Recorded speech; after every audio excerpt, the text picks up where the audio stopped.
Every single society on this planet, whether it's a tiny tribe or a huge superpower, has to make one massive choice. It's a choice that shapes literally everything: what you see in the grocery store, the kind of job you can get, the future you can imagine. It's how they decide to run their economy. And today, we're going to break down what that really means. It all boils down to a super simple question, one you've probably asked since you were a kid. Why can't we just have everything we want? I mean, it seems straightforward, right? But believe it or not, that one question is the absolute foundation of all economics.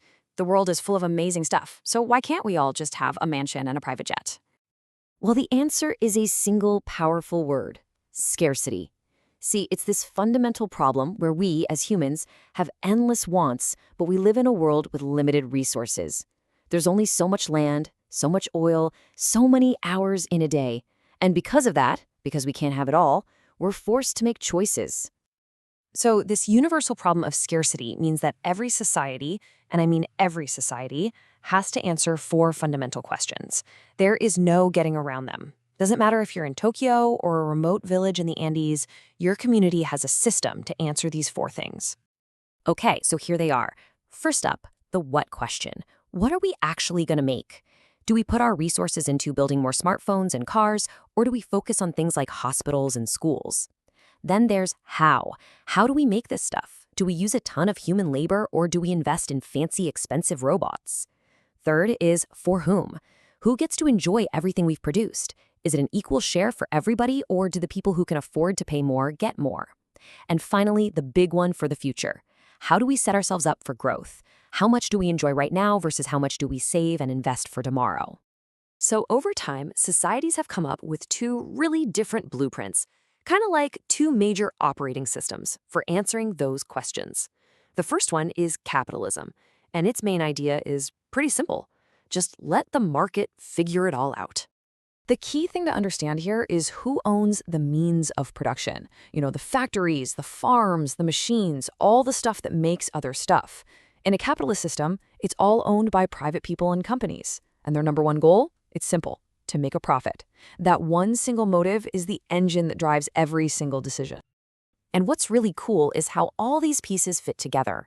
You've got the right to own your own stuff, the freedom to start whatever business you want, and that incredibly powerful profit motive, pushing everyone to innovate. But who's the real boss in all this? It's something called consumer sovereignty, the idea that you and I, the consumers, are the real kings. The choices we make about what to buy, that's what tells businesses what to produce. Then you throw in a little competition to keep everyone honest, and a government that mostly stays out of the way, and, well, that's the whole picture. Now, the arguments for this system are pretty strong. People who support it say it's self-regulating, that an invisible hand just naturally guides everything to where it needs to be, making it super efficient. That desire for profit? It's an incredible incentive for people to work hard and dream up new things, which leads to faster growth. And for us, the shoppers, all that competition means we get a crazy variety of high-quality stuff to choose from. Plus, at its heart, the whole system is tied to the idea of personal freedom. But, of course, there's another side to the story. Critics will point out that this system can create massive gaps between the rich and the poor. And in that relentless race for profit, things like worker welfare can sometimes get pushed aside. The economy can also be really unstable, swinging between these huge highs and really painful lows. Plus, the market might not naturally produce enough of the things society really needs, like healthcare or education, because they aren't as profitable as the latest gadget. And you've always got to watch out for giant monopolies taking over or companies damaging the environment to cut costs.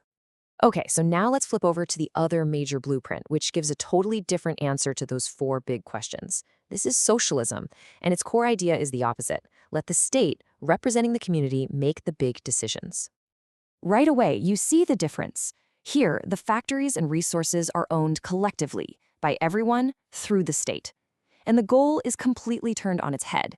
It's not about private profit. It's about trying to maximize the well-being of the whole society.